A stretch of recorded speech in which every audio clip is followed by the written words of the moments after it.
Good morning મારા વહાલા મિત્રો. મારું નામ કેની જાડેજા છે. હું કોમ્યુનિટી હેલ્થ ઓફિસર છું, આયુષ્માન આરોગ્ય મંદિર પટલાઈથી. આજે 16 મે છે અને ડેન્ગ્યુ દિવસ છે.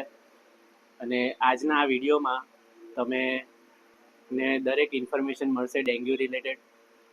આની અવેરનેસ કેટલી જરૂરી છે અને ડેન્ગ્યુ જે બીમારી છે, મચ્છરથી થતી જે બીમારી છે અને તેના વિશે ઘણી બધી આમાં ઇન્ફોર્મેશન તમને મળશે. અને આ વિડીયોમાં તમે જોશો કે ફિલ્ડ વિઝિટમાં આશા વર્કર્સ દ્વારા, હેલ્થ સ્ટાફની ટીમ દ્વારા કેવી રીતે કામગીરી કરવામાં આવે છે, ઘરે ઘરે સર્વે કરવામાં આવે છે, ઇન્ટ્રાપારા કામગીરી કરવામાં આવે છે, આનાથી બચવાના ઉપાય શું છે અને આરોગ્યના સ્ટાફ કેટલી સારી મહેનત કરીને કયા લેવલ પર એ રીતે દરેક લોકોને અવેર કરવાની કોશિશ કરી રહ્યા છે તે તમને આ વિડીયોમાં જોવા મળશે. ડેન્ગ્યુ જે બીમારી છે, મચ્છરથી થતો રોગ છે, તે એડિસ ઇજિપ્ટી મચ્છરથી થાય છે અને આ ચોખ્ખા પાણીમાં થાય છે.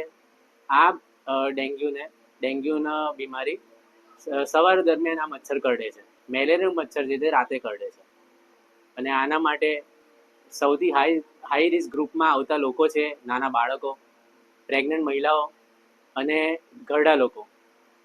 તે વધારે હાઈ રિસ્ક ગ્રુપમાં આવતા લોકો છે. મિત્રો, ડેન્ગ્યુથી હજારો લોકો અફેક્ટેડ થાય છે અને ઘણા લોકો મરણ પણ પામે છે. સમયસર દવા ના કરે, સમયસર પોતાનું સ્ક્રીનિંગ તપાસ કરાવવા ન આવે. આના મુખ્યત્વે લક્ષણો એ છે કે high grade fever, skin rash, આંખમાં બળતરા અને બીજા ઘણા બધા. તો જલ્દીથી જલ્દી પોતાનો ચેકઅપ કરાવો એ બહુ જરૂરી છે. ચેકઅપ તમે ગમે ત્યાં કરાવો, એ કંઈ વાંધો નથી, પણ ચેકઅપ કરાવો, ચાહે પ્રાઇવેટ હોય કે ગવર્મેન્ટ હોય. ગવર્મેન્ટમાં તમને દરેક સુવિધા ફ્રીમાં મળે છે. આની કોઈ પણ અત્યાર સુધીમાં ન વેક્સિન છે, ન કોઈ પ્રોપર દવા છે. હા, તમને ડ્રીપ, ફ્લૂડ, કેમ કે આમાં પાણીની, ફ્લૂડની આપણા શરીરને ઘણી જરૂર હોય છે, તો તે લગાવી શકીએ છીએ આપણે, અને બીજા કોઈક એન્ટીબાયોટિક્સ. પણ આનું એક જ છે કે તમને જ્યારે પણ લક્ષણો આમાંથી કોઈ પણ દેખાય તો તમે નજીકના આરોગ્ય સેન્ટરની તમે વિઝિટ લો અને પોતાનું નિદાન કરાવો. વિડીયોમાં બની રહેજો. વિડીયો ઘણો ઇમ્પોર્ટન્ટ છે અને આપણે ત્યારે જ જેટલા લોકો જાગૃત થશે, અવેર થશે, તો જ આપણો દેશ પ્રગતિના પંથે ચડશે. 2030માં ડેન્ગ્યુની નાબૂદી કરવા માટે તમારા બધાના સાથ સહકારની જરૂર છે. વધારે લોકો ડ્રાય ડે મનાવે, પાણીનો સંગ્રહ ઓપન ના રાખે, સંગ્રહ કરે તો પણ એને ઢાંકીને રાખે, સ્વચ્છ રાખે, નવું પાણી ભરે. અને તમને લોકોને ખબર પણ નથી એવી જગ્યા પર આ મચ્છરના બ્રીડિંગ, પોરા, તેની ઉત્પત્તિ થાય છે. તમને વિચાર્યું પણ હશે એવી જગ્યા ઉપર થાય છે, ચાહે ફ્રીજની ટ્રેમાં હોય કે કુંડાની ઠીકરીમાં હોય, ખાડા ખાબોચીમાં હોય ને બીજે ઘણે બધે. કે હું આભાર માનું છું ધર્મેશભાઈ પટેલ, જે મોરા એકના મલ્ટીપર્પઝ હેલ્થ વર્કર છે. તે આ વિડીયોમાં મેં એમની મદદ લીધી છે. તે એમના એક્સપિરિયન્સ શેર કરવા માંગે છે. તેમણે અત્યાર સુધી જે કામગીરી કરી છે, તેમના સેન્ટર અને તેમના આરોગ્યની ટીમ દ્વારા જે કામગીરી કરી છે. કેમ કે મોરા જે એરિયા છે તે માઇગ્રેટ એરિયા છે, પુષ્કળ વસ્તી છે અને ઘણા એવા એક્સપિરિયન્સ છે જેનાથી આપણે ઇન્સ્પાયર થઈ શકીએ છીએ. તો મેં એમની મદદ લીધી છે. તેમને પણ તમે આ વિડીયોમાં સાંભળજો. વિડીયો બહુ ઇમ્પોર્ટન્ટ છે, તમે લોકો બન્યા રહેજો આ વિડીયોમાં. Hello, good morning.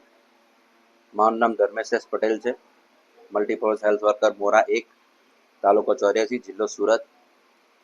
આજે આપણે ડેન્ગ્યુ અને મેલેરિયા વિશે થોડી ચર્ચા કરવાની છે, જેના અંતર્ગત આપણે ઇન્ટ્રાપેરા કામગીરી અને પોરાનાશક કામગીરી વિશેની વાત કરવાના છે. મોરામાં 2017માં જ્યારે એપિડેમિક ડેન્ગ્યુનો થયેલો, ત્યારે મોરા ગામ પેપરના પાને આવેલ. ત્યારે અમારી પાસે કોઈ પણ એવું શસ્ત્ર નહીં હતું કે જેથી અમે ડેન્ગ્યુ અને મેલેરિયાના પોલાને નાશ કરી શકીએ. એનું કારણ એ છે કે મોરા ગામની અંદર માઇગ્રેશન પબ્લિક ઘણું છે. 2017માં જ્યારે મોરાનું નામ જ્યારે પેપરના પાને આવેલ અને જ્યારે એપિડેમિક ફાટેલ, ત્યારે અમારા ઉપલા અધિકારી સહિત અમારા તમામ સ્ટાફનો સાથ સહકાર થકી અમે મોરા ગામની અંદરથી ડેન્ગ્યુ અને મેલેરિયાનો નાશ કરેલ, જે અંતર્ગત અમે આઉટ ઓફ ધ બોક્સ કામગીરી કરેલ હતી. આઉટ ઓફ ધ બોક્સ એટલે એવું છે કે જેની અંદર ફક્ત ટેમિફોસ કે ઓઇલના દડા કે પછી પાણીનો નિકાલ એ બધી વસ્તુ તો અલગ છે.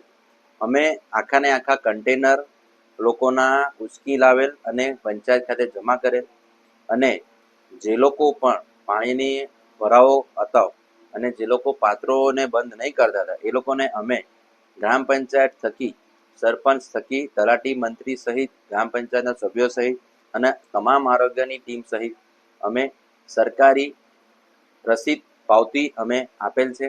અને એમાં 14,500 રૂપિયા અમે જે તે વર્ષે 2017માં અમે ઉઘરાવેલ હતો, દંડ ફટકારેલ હતો. અને જેની સમીક્ષા જે તે સમયે ડીડીઓ સાહેબે પણ કરી હતી અને એની માટે અમને એપ્રિસિએશન પણ મળેલ હતું. ત્યારબાદ અમે હાલ 2025ની અંદર એવી અમારી અપેક્ષાઓ છે કે 2017ની જેમ ફરી મોરા એકની અંદર એપિડેમિક ના થાય, અને આજ સુધી થયો નથી, જેને લીધે લોકોને અવેરનેસ માટે અમે જે તે પાત્રોની અંદર પાણી ભરેલા હોય કે પોરા પોઝિટિવ હોય, પાત્રો પોઝિટિવ હોય કે જે તે કન્ટેનર પોઝિટિવ હોય, જેની અંદર અમે ટેમિફોસ, ઓઇલ, ખાવાનું તેલ, મોટા મોટા ખાડાઓની અંદર ઓઇલના દડા, સિન્ટેક્સ ટાંકીઓને ઢંકાઉ કરવાનો, પાણીના પાત્રોને ઢાંકવાના, ગપ્પી ફિશ મૂકવાના, જે જળાશયો છે તેની મચ્છરના જીવનચક્ર વિશે જ આપણે વાત કરીએ તો એ 7 થી 10 દિવસની અંદર ઈંડામાંથી એ પુખ્ત વયના મચ્છર થઈ જાય છે. ઈંડા, લાર્વા અને પ્યુપા અને છેલ્લે મચ્છરમાં એ રીતે 4 સ્ટેજોમાં મચ્છર ઉત્પન્ન થાય છે. જે સમયે આપણે ઈંડા સમયમાં આપણને તો દેખાવાના નરી આંખે દેખાય એમ નથી, અને એ લાર્વા સમયમાં આપણને દેખાય છે. તો જે તે સમયે આપણે જે તે પાત્ર હોય તેને સંપૂર્ણ રીતે સાફ કરી વાસણ માજવાના કૂચાથી અથવા જે પણ કોઈ પદાર્થ હોય તેનાથી ઘસી તડકામાં સૂકવવો અને ત્યારબાદ એને પાણીથી ભરવો. પાણીથી ભર્યા બાદ એને ઉપર હવા ચુસ્ત ઢાંકણ અથવા કોઈ પણ કપડાં અથવા પ્લાસ્ટિકથી એને ઢાંકી દેવા, જેથી મચ્છર અંદર પ્રવેશ ન કરી શકે અને પોતાના ઈંડા નહીં મૂકી શકે. હાલ 2025ની અંદર આપણે મેલેરિયા અને ડેન્ગ્યુની નાબૂદી માટે આપણે એક સંકલ્પ કરીએ. આપણે દરેકે દરેક કર્મચારી અને દરેક ભાઈઓ અને બહેનો, ભારતના દેશના દરેક નાગરિકે આપણે ડ્રાય ડે ઉજવણી કરવી જોઈએ, એની અંદર સહકાર આપવો જોઈએ, જેથી તમારા ઘરના પાણી ભરેલા તમામ પાત્રોને આપણે બંધ રાખીએ અને જે પાત્રોની અંદર લાર્વા દેખાય તેનો સંપૂર્ણ નાશ કરીએ અને પોતે જાગૃતિ કરી અને બીજાને પણ જાગૃત કરીએ. મોરાની અંદર 2017 બાદ આજ દિન સુધી કોઈ પણ જાતનો મેલેરિયા કે ડેન્ગ્યુનો એપિડેમિક આજ દિન સુધી થયો નથી, જેનું કારણ 2017માં કરેલ કામગીરી છે. જેથી લોકોની અંદર એક ડર અને એક જાગૃતિનો માહોલ છે. જે તે સમયે અમે જે તે કામગીરી કરેલ તે નિયમોની અલગ કામગીરી કરેલ, કારણ કે મોરાની અંદર ઘણું બધું માઇગ્રેશન પબ્લિક છે. જે સમયે અમે સર્વે કરવા જતા તે સમયે પાણી ભરેલા પાત્રો, પોઝિટિવ પાત્રોના માલિક મળતા નહીં હતા, તો એ પાત્રોને અમે પંચાયત ખાતે જમા કરેલ, અને જેથી આજુબાજુના લોકોને પણ એવું લાગતું હતું કે નહીં, હવે આ લોકો પાત્રો લઈ જાય છે અને જેથી અમારે પાણી ભરવામાં અને પાણી વાપરવામાં મુશ્કેલી પડશે.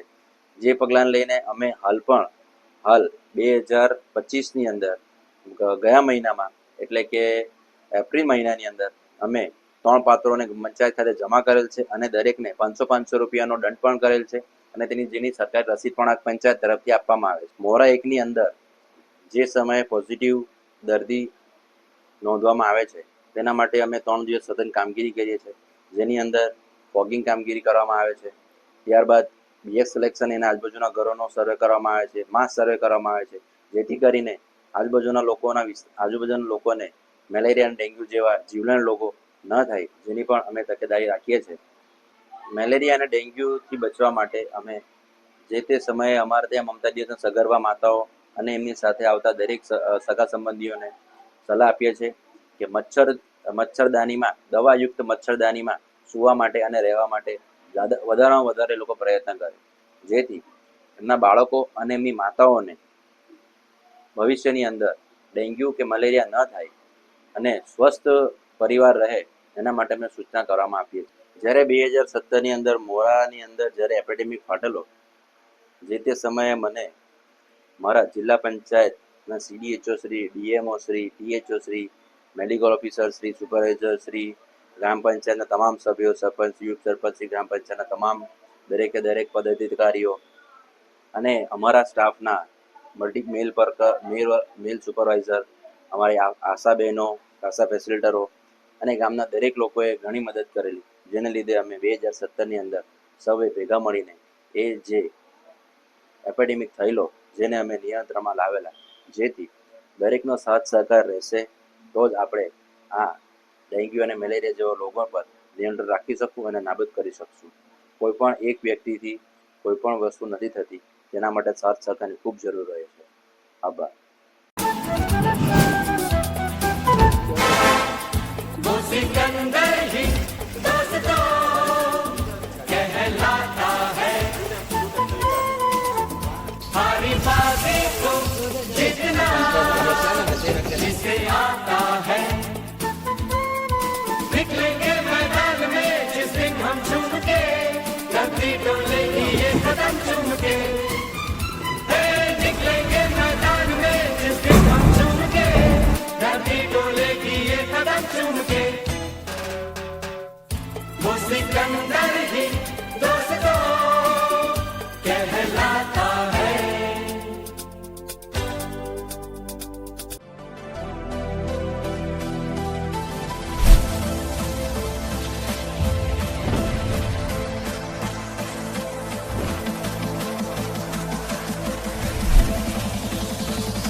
तो आपको फिर डेंगू, मलेरिया, चिकनगुनिया हो सकता है और डेंगू मलेरिया में आदमी मर भी सकता है. तो हमें हमारे घर के आसपास के तरफ और सबसे पहली शुरुआत हमारे घर से करनी है, क्योंकि घर में 2 दिन से ऊपर का पानी जमा रहता है तो मच्छर साफ पानी में बनते हैं और वो छोटे छोटे बच्चों को काटोगे, बच्चों में इतनी ताकत होती नहीं है, बच्चों को जान का जोखिम हो सकता है. तो हमें क्या करना है कि हमारे आसपास घर में 2 दिन से ज्यादा पानी भरा हुआ रहता है तो उसे निकाल देना है, गंदगी कचरा नहीं होने देना है. घर के अंदर मटके में, फिर कोई आप बड़ा ड्रम ऐसा भरते हो तो उसमें फ्रिज के पीछे जो पानी जमा होता है उसमें सभी जगह पे मच्छर बनते हैं, तो वो मच्छर का हमें निकाल करना है, तभी हम डेंगू मलेरिया से बच सकेंगे. क्योंकि हमें डेंगू मलेरिया चिकनगुनिया जो भी मच्छर से रोग होते हैं वो मच्छर को हमें नाबूद करना है.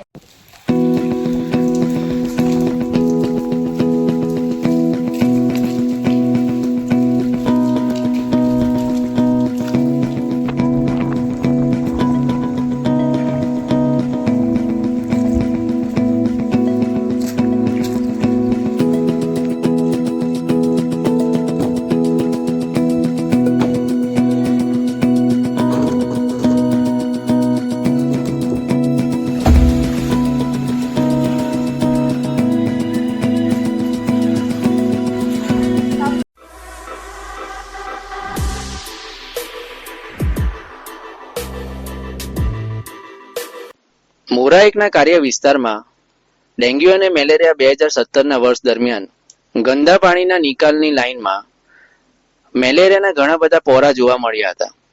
પ્રાથમિક આરોગ્ય કેન્દ્ર સુવાલી અને મોરા એકના આરોગ્ય ટીમ દ્વારા પંચાયતને તે વિશે જાણ કરી હતી. પંચાયતે એક્શન પણ લીધું. કંપનીને કહીને ડીઝલનો છંટકાવ કરવામાં આવ્યો હતો. हर साल 16 मई को नेशनल डेंगू डे मनाया जाता है, एक याद दिलाने के लिए कि डेंगू एक छोटी बीमारी नहीं, एक बड़ा खतरा है. आज हम आपको ले जा रहे हैं गुजरात के मोरा एरिया में, जहां माइग्रेंट परिवारों के बीच डेंगू के खिलाफ एक जमीनी जंग लड़ी जा रही है. देखिए कैसे MPHW, आशा वर्कर्स, CHO, DMO और CDHO तक एक साथ मिलकर हर गली, हर बस्ती तक डेंगू के खिलाफ लड़ाई लड़ी जा रही है. डेंगू से लड़ना सिर्फ दवा से नहीं होता, अवेयरनेस, टीम वर्क और समय पर की गई फील्ड एक्शन से होता है.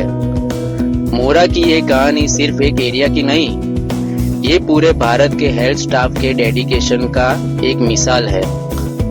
इस नेशनल डेंगू डे पर आइए मिलकर एक प्रतिज्ञा ले डेंगू को हराने की और हेल्थ वर्कर्स को सपोर्ट करने की.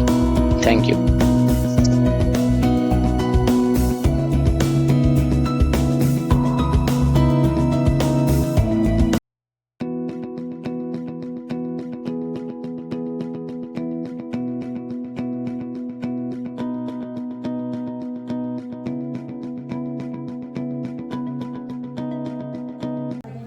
આરડીડી વિભાગમાંથી તેમના કર્મચારીઓ દ્વારા મોરા 1 ખાતે સ્ટાર કોલોનીમાં ડેન્ગ્યુ અને મેલેરિયાને અટકાયતી પગલાં માટે મચ્છરોને પકડી તેનો બાયોપ્સી કરેલ અને તેનો રિપોર્ટ ઘણો સારો આવેલ. સુવાલી પીએચસી પરથી શરૂ થયેલી ડેન્ગ્યુ વિરુદ્ધ જાગૃતિ રેલી આશા વર્કરથી લઈને એમપીએચડબલ્યુ, સીએચઓ અને દરેક હેલ્થ સ્ટાફે ભેગા મળીને લીધો સંકલ્પ. આ માત્ર એક રેલી ન હતી, આ તો એક જાગૃતિનો સંદેશ હતો. ઘર ઘરમાં જઈને લોકોને અવગત કરવા માટે ડેન્ગ્યુને હરાવવું છે તો સૌએ ભેગા મળીને જાગવું પડશે. સ્વસ્થ સમાજ એ જ સાચી જીત છે. તમારું એક પગલું કોઈના